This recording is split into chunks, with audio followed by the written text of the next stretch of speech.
भक्तजनों को मेरा आशीर्वाद है। संक्षिप्त मार्कंडेय पुराण से आज आपके सामने मैं प्रस्तुत कर रहा हूँ योग के विघ्न और उनसे बचने का उपाय, 7 धारणा, 8 ऐश्वर्य तथा योगी की मुक्ति के बाद योग के विघ्न उनसे बचने का उपाय, 7 धारणा और 8 ऐश्वर्य तथा योगी की मुक्ति। आज के विषय में इतना ही। दत्तात्रेय जी कहते हैं, आत्म साक्षात्कार के समय योगी पुरुष के समक्ष जो विघ्न उपस्थित होते हैं उनका संक्षेप से वर्णन करता हूँ, सुनो। उस समय ये सकाम कर्म करना चाहता है और मानवीय भोगों की अभिलाषा करता है। दान के उत्तमोत्तम फल, स्त्री, विद्या, माया, सोना, चांदी आदि, धन, सोने आदि के उत्तरिक्त वैभव, स्वर्गलोक, देवत्व, इंद्रत्व, रसायन संग्रह, उसे बनाने की क्रियाएं, हवा में उड़ने की शक्ति, यज्ञ, जल और अग्नि में प्रवेश करना, श्राद्धों तथा समस्त दानों का फल तथा नियम, व्रत, इष्ट पूर्त एवं देव पूजा आदि से मिलने वाले फलों की इच्छा करता है। जब चित्त की ऐसी अवस्था हो तो योगी उसे कामनाओं की ओर से हटाए और परब्रह्म के चिंतन में लगाए। ऐसा करने पर उसे विघ्नों से छुटकारा मिल जाता है। इन विघ्नों पर विजय पा लेने के बाद योगी के सामने फिर दूसरे सात्विक, राजस और तामस विघ्न उपस्थित होते हैं।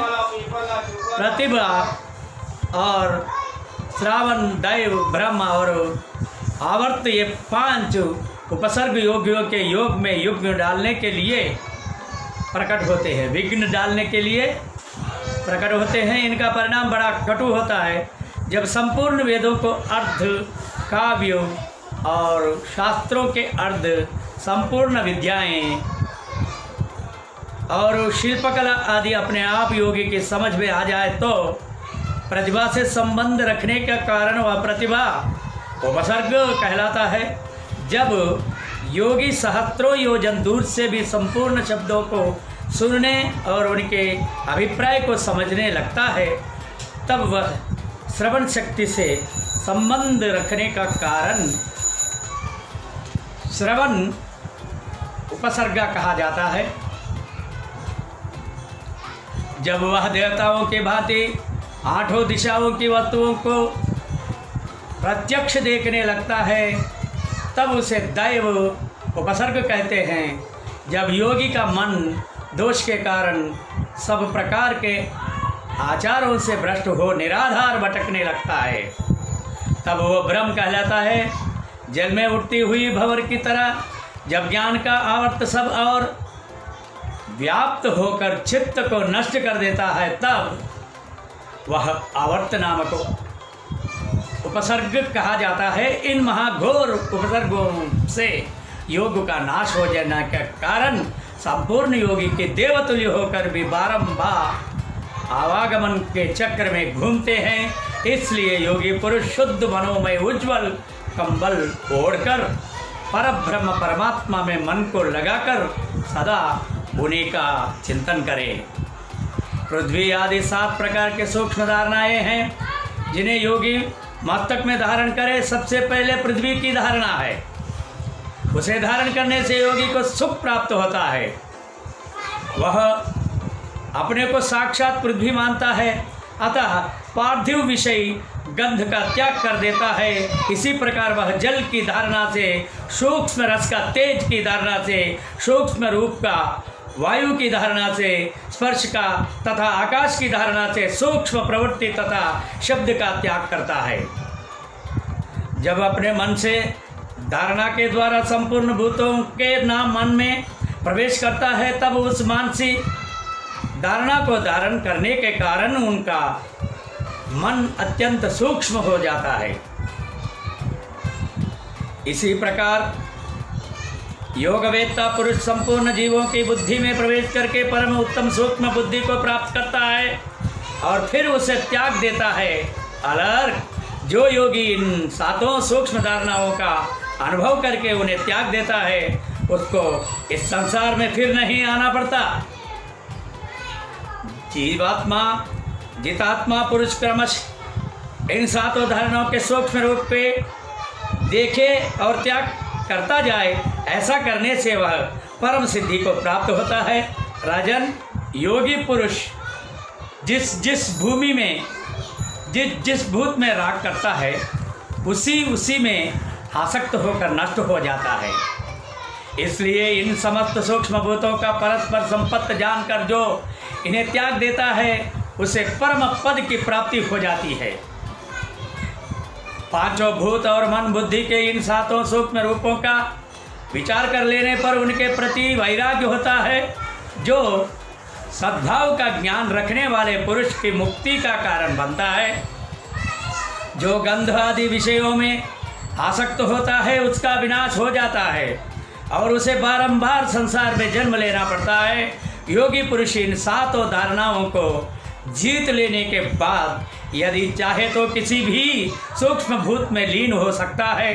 देवता, असुर, गंधर्व, नाग और राक्षसों के शरीर में भी वो लीन हो जाता है, किंतु कहीं भी आसक्त नहीं होता। अनिमा, लघिमा, महिमा प्राप्ति, प्राकाम्य, ईशत्व, वशित्व और कामवासना यत्व, इन 8 ईश्वरीय गुणों में निर्वाण की सूचना देने वाले हैं। योगी प्राप्त करता है। सूक्ष्म में भी सूक्ष्म रूप धारण करना अनिमा है और शीघ्र से शीघ्र कोई काम कर लेना लघिमा है और सबके लिए पूजनीय हो जाना महिमा है। और जब कोई भी वस्तु अप्राप्त ना रहे तो वह प्राप्ति नामक सिद्धि है।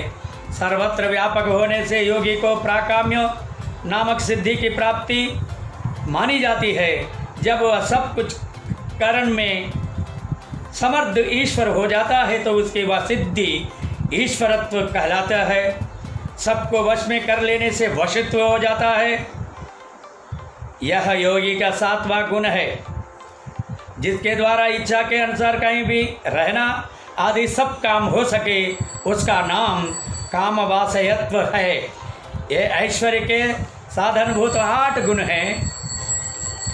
मुक्त होने से उसका कभी जन्म नहीं होता, बहुवृद्धि और नाश को भी नहीं प्राप्त होता, ना तो उसका क्षय होता है और ना परिणाम। पृथ्वी आदि भूत समुदाय से ना तो वह काटा जाता है, ना भीग कर गलता है, ना जलता है और ना सूखता है। शब्द आदि विषय भी उसको लुभा नहीं सकते, उसके लिए शब्द आदि विषय हैं ही नहीं। ना तो वह उनका भोगता है और ना उनसे उसका संयोग होता है। जैसे अन्य खोटे द्रव्यों से मिला और खंड खंड हुआ संपूर्ण स्वर्ण जब आग में तपाया जाता है, तब उसका दोष जल जाता है और वह शुद्ध होकर अपने दूसरे टुकड़ों से मिलकर एक हो जाता है। उसी प्रकार यत्नशील योगी जब योगाग्नि से तपता है, तब अतः कर्ण के समस्त दोष जल जाने के कारण ब्रह्मा के साथ एकता का प्राप्त हो जाता है। फिर वह किसी से पृथक नहीं रहता। जैसे आग में डाली हुई आग उसमें मिलकर एक हो जाता है, उसका वही नाम और वही स्वरूप हो जाता है। फिर उसको विशेष रूप से पृथक नहीं किया जा सकता।